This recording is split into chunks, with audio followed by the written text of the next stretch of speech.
Okay class, तो आज हम लोग बात करने वाले हैं एक बहुत ही इंपॉर्टेंट टॉपिक के ऊपर जिसका नाम है इंटेलेक्चुअल प्रॉपर्टी राइट, जिसको शॉर्ट में हम कहते हैं आईपीआर।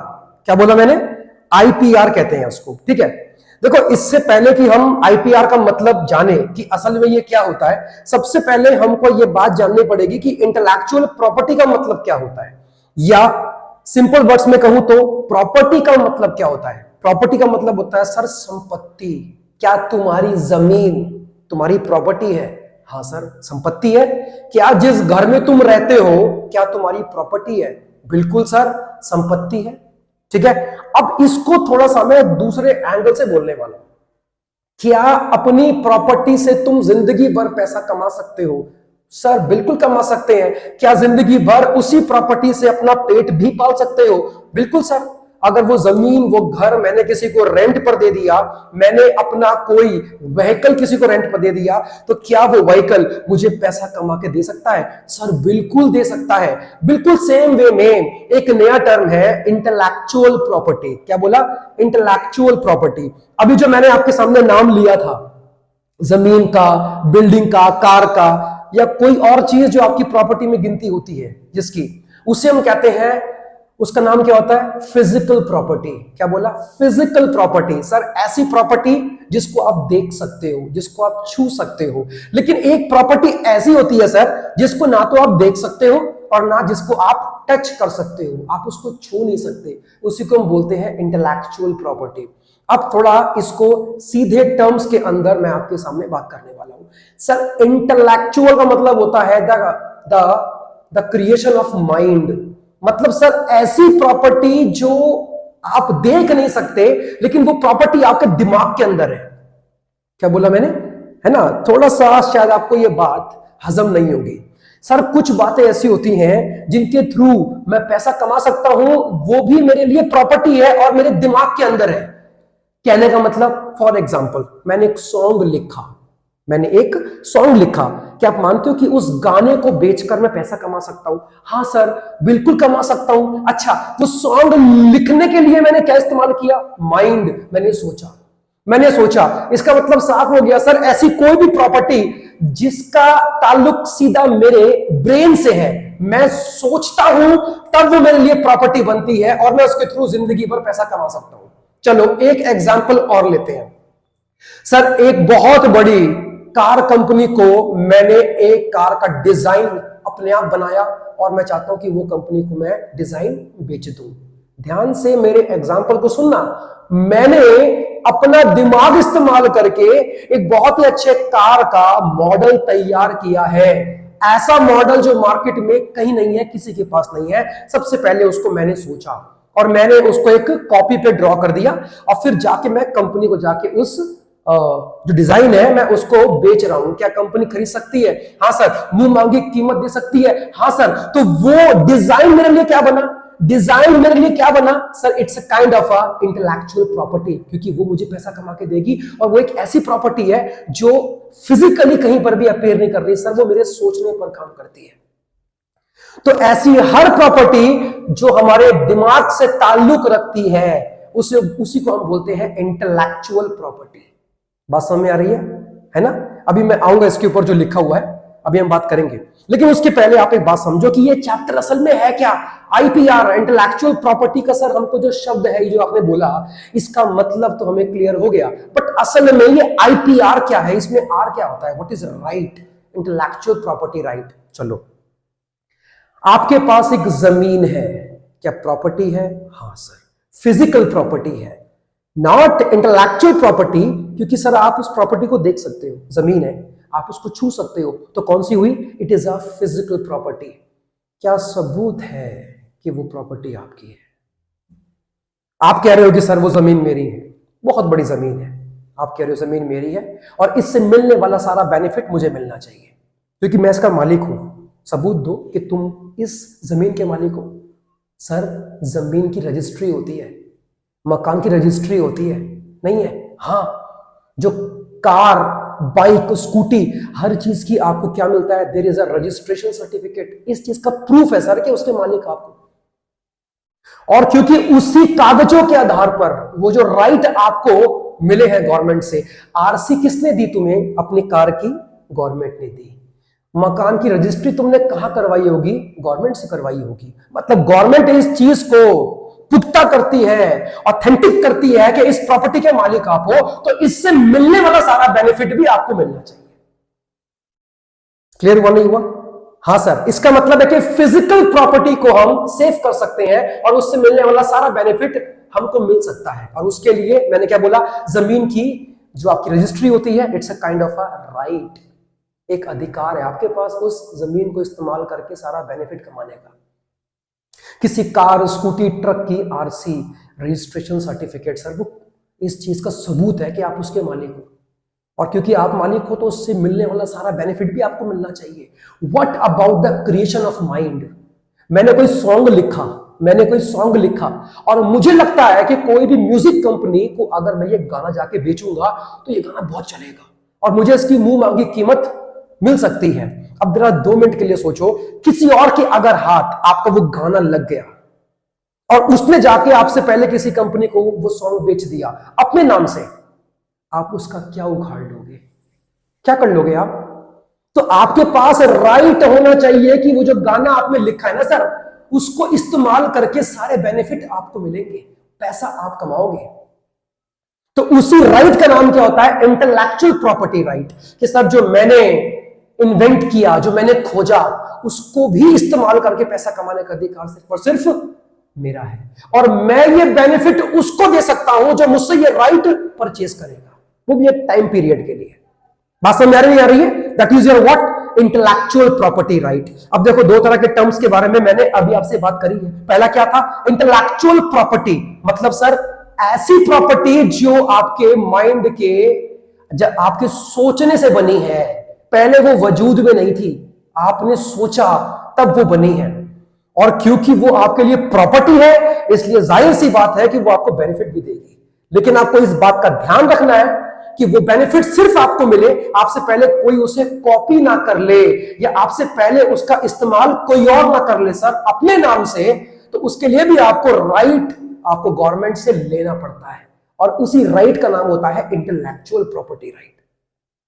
उम्मीद करता हूं कि मैंने आपको इंटेलेक्चुअल प्रॉपर्टी राइट और इवन इंटेलेक्चुअल प्रॉपर्टी का मतलब, जो डिफरेंस है, वो क्लियर किया। ठीक है, मुझे डिफरेंस वर्ड यूज नहीं करना चाहिए। इनफैक्ट मैंने अपनी बात को कंप्लीट किया है, मैंने कोई डिफरेंस आपको इसके बीच में एक्सप्लेन नहीं किया। हाँ, डिफरेंस हमने कहां पढ़ा? What is a physical property and what is an intellectual property, इसमें फर्क होता है और आप जान चुके हैं वो डिफरेंस। अब चलिए एक बार बात कर लेते हैं कि बोर्ड पर क्या लिखा है इस बारे में। आइए देखें। Intellectual property refers to the, क्या लिखा है? रेफर्स टू द क्रिएशन, क्या लिखा है? Creation of human mind.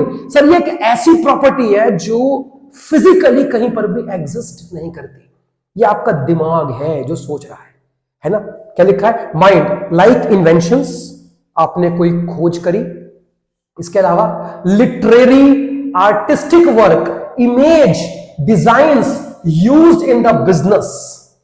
क्या लिखा है आगे? IPR allows innovative entrepreneurship to protect their inventions. Sorry, अब मतलब क्या, जरा समझो इस बात को। यहां पे क्या कह रहा है? कह रहा है सर आप इंटेलेक्चुअल प्रॉपर्टी जो राइट है वो किन किन चीजों पर ले सकते हो, किन किन चीजों पर मांग सकते हो। तो सर पहला पढ़ना क्या लिखा है? कोई भी खोज अगर आपने करी है, if there is any invention, कोई भी खोज करी है आपने, तो सर आपके पास राइट है कि आप उससे मिलने वाला सारा बेनिफिट अपने पास रखो, लेकिन उसके पहले आपके पास आईपीआर होना चाहिए और ये आपको गवर्नमेंट से मिलता है। अच्छा, सेकंड, लिटरेरी वर्क, मैंने कोई मैगजीन लिखी, मैंने कोई बुक लिखी, मैंने कोई नॉवेल लिखी। अब मुझे लगता है कि ये नॉवेल अगर पब्लिश हो गई और अगर मार्केट में बिक गई तो सर ये दबा के पैसा कमा के दे सकती है। लेकिन आपको ध्यान रखना है कि अगर ये नॉवेल इतनी अच्छी है, वो मैगजीन इतनी अच्छी है, उसका जो कंटेंट है वो इतना बढ़िया है कि सर अगर किसी के हाथ लग गए तो कोई छोड़ेगा नहीं उसे, पहले आपसे पहले वही आदमी उसका इस्तेमाल कर लेगा और सारा का सारा मक्खन मलाई चढ़ जाएगा, आपके लिए कुछ नहीं बचेगा। तो उसके लिए सर आपको इंटेलेक्चुअल प्रॉपर्टी राइट लेना पड़ेगा गवर्नमेंट से कि वो बुक जो मैंने लिखी है ना सर, उसी का नाम क्या होता है? Literary work. आपने कोई बुक लिखी, लिटरेचर लिखी आपने कोई sir, that may be anything, वो कुछ भी हो सकता है। सॉन्ग लिखा, लिटरेचर ही तो है। आपने सॉन्ग लिखा है, क्या है? लिटरेचर है, बिल्कुल। क्या लिखा हुआ है? Artistic work. आपने कोई बहुत ही अच्छी पेंटिंग बनाई है सर, पेंटिंग, और आपको लगता है कि ये ऐसी पेंटिंग है कि अगर मैं किसी अच्छी सी अच्छी कंपनी, होटल को जाके बेचूंगा तो ये लाखों के अंदर बिक सकती है, ऑक्शन सेल हो सकती है सर। लेकिन आपको ध्यान रखना है कि कहीं वो वाली पेंटिंग का बिल्कुल हूबहू कॉपी कोई और ना कर ले और कोई उसको इस्तेमाल करके आपसे पहले पैसा कमा के ना निकल जाए। तो ये भी सर आर्टिस्टिक वर्क के लिए भी आपके पास आईपीआर होता है कि आपने कोई नई पेंटिंग बनाई, आपने कोई बहुत अच्छी स्टोरी लिखी। अभी मैं आऊंगा इसके ऊपर लौट के। आपने एक फिल्म देखी होगी बागबान, अमिताभ बच्चन की आई थी फिल्म बागबान। उसने अपनी पूरी की पूरी जीवन कहानी लिखी कि मैं जब यंग था तो क्या हुआ, जब हमारे बच्चे छोटे होते हैं तो हम उन्हें कितना प्यार करते हैं, लेकिन जैसे जैसे बच्चे बड़े होते हैं, अपने पैरों पे खड़े हो जाते हैं, तो वो कैसे अपने पेरेंट्स को भूल जाते हैं। वो खाली उसने लिखा था, लेकिन जब उसकी बुक बागबान के नाम से क्या हो गई, पब्लिश हो गई, तो वो इतनी ज्यादा मार्केट वैल्यू कमा के दे रही थी। जरा सोचिए, उसके बदले क्या मिली? अमिताभ बच्चन को रॉयल्टी मिली। क्या मिली? रॉयल्टी। क्यों मिली? उसी को क्यों मिली? सर इसका मतलब है कि उसके ऊपर intellectual property right Amitabh Bachchan के पास था कि उससे मिलने वाला कोई भी बेनिफिट अगर होगा तो सीधा उसके पास ही आएगा। Next, image. सर इमेज भी क्या होती है? It's a kind of an intellectual property. बिल्कुल। फॉर एग्जाम्पल, गूगल पे आपको बहुत सारी इमेजेस दिखाई पड़ेंगी और अगर आपने उसको कॉपी करने की कोशिश करी तो उस पर लिखा हुआ आता है नीचे, इमेजेस में सब्जेक्ट टू कॉपीराइट। इसका मतलब यह हुआ कि सर किसी ने मेहनत करके वो फोटो खींची है और उसने जाके डाल दी उसे कहां पे? गूगल पे। इसका यह मतलब नहीं है कि कोई भी उसको इस्तेमाल कर लेगा अपने थंबनेल के लिए। यूट्यूब पे आपने कोई वीडियो बनाई, थंबनेल वहां से कॉपी कर लिया और जाके वहां चिपका दिया, इतना आसान नहीं है सर। इसके लिए भी आपको इंटेलेक्चुअल प्रॉपर्टी राइट्स मिलते हैं सर, ध्यान रखना। इमेजेस के ऊपर राइट। क्या लिखा है? डिजाइन्स। डिजाइन भी इंटेलेक्चुअल प्रॉपर्टी में आता है, ध्यान रखना। अभी मैंने एग्जांपल दिया था कि मैंने एक बहुत ही अच्छी कार का डिजाइन तैयार किया है सर, और मैं अगर उसको जाके कहीं किसी को अगर जाके मैं बेच दूंगा तो मुझे अच्छी खासी रकम मिल सकती है। Yes, it is an intellectual property, और इसको सेफ गार्ड करिए आप, इसको बचाइए अपने लिए ताकि कोई और इसका मिसयूज ना कर जाए या कॉपी ना कर जाए। ओके, क्या लिखा है? Used in the business. Okay, तो बहुत अच्छी बात है। देखो यहां पे एक पॉइंट क्या लिखा है? एंटरप्रेन्योरशिप। आप में से बहुत लोग ये बात मानते होंगे कि एंटरप्रेन्योरशिप और बिजनेस का मतलब एक ही होता है, लेकिन साफ साफ बोलना चाहूंगा सर, अलग है। बिजनेस अलग होता है, एंटरप्रेन्योर अलग होता है। कभी इसके ऊपर जब हमारी कोई टॉपिक आएगा, जब हम लोग बात करेंगे इसके ऊपर, जब मैं आपको इसके ऊपर एक अलग से क्लास दूंगा तो हम बात करेंगे इसके बारे में, right? That is your what entrepreneurship is different from a business. वो अलग बात है कि एनसीईआरटी के अंदर मे बी कि इसको बिजनेस ही बोला गया होगा, बट डिफरेंस है। चलिए, अब सवाल यह आता है कि सर इन्वेंशन कितने टाइप के हो सकते हैं? मैंने बहुत बड़ी बड़ी बातें बोली ना आपके सामने, है ना, ड्रामा, म्यूजिक, ये सब मैंने बोला, लिटरेचर। लेकिन सर सवाल यह आता है कि इन्वेंशन के ऊपर हमें आईपीआर मिलता है, इंटेलेक्चुअल प्रॉपर्टी राइट मिलता है। क्वेश्चन यह आता है कि इन्वेंशंस कितने टाइप के हो सकते हैं? तो याद रखना, इन्वेंशन बेसिकली आपके सिर्फ दो तरह के होते हैं सर। पहला क्या लिखा है? Industrial property. Inventions can be industrial property, and number second is your library, sorry क्या लिखा था ये? Literary work and artistic work के ऊपर हो सकता है। ध्यान रखना इस चीज का। मतलब अगर आपने इसकी बात करी सर, कोई भी अगर आप इसके ऊपर राइट लेते हो तो कौन कौन सा लोगे सर? पहला पेटेंट, ट्रेडमार्क, इंडस्ट्रियल, आपके इसमें आपका designs, geographical indications, these are the examples of what? Industrial property. इसके बारे में हम बात करेंगे। और लास्ट का लिखा है? कॉपीराइट। और कॉपीराइट सिर्फ उन पे होता है सर जो लिखा आपके सामने। कोई भी लिटरेरी वर्क, आपने कोई बुक लिखी, नॉवेल लिखी, तो उसके लिए आपके पास कॉपीराइट होगा कि उसको इस्तेमाल करने का अधिकार सिर्फ आपके पास है। और लास्ट में क्या आएगा? आर्टिस्टिक वर्क, कोई पेंटिंग है ना, वेब सीरीज लोग बनाते हैं, उसके ऊपर क्या मिलता है सर? कॉपीराइट मिलता है। तो ये आपको ध्यान रखना है। तो हमेशा एक बात ध्यान रखिएगा कि सर जो चीजें आपके दिमाग के अंदर है वो भी प्रॉपर्टी होती है। फर्क खाली यह है कि उनको हम फिजिकल प्रॉपर्टी ना बोल के उनको हम इंटेलेक्चुअल प्रॉपर्टी कहते हैं, जो तुम्हें पैसा कमा के दे सकती है। बस शर्त है कि उसको इस्तेमाल करके पैसा कमाने का अधिकार सिर्फ आपके पास हो। तो उसके लिए आपको आईपीआर लेना पड़ता है, इंटेलेक्चुअल प्रॉपर्टी राइट आपको लेना पड़ता है। बाकी बातें हम बाद में करेंगे जब हमारी क्लास होगी। जो एक टॉपिक रह गया है we will discuss later in the class.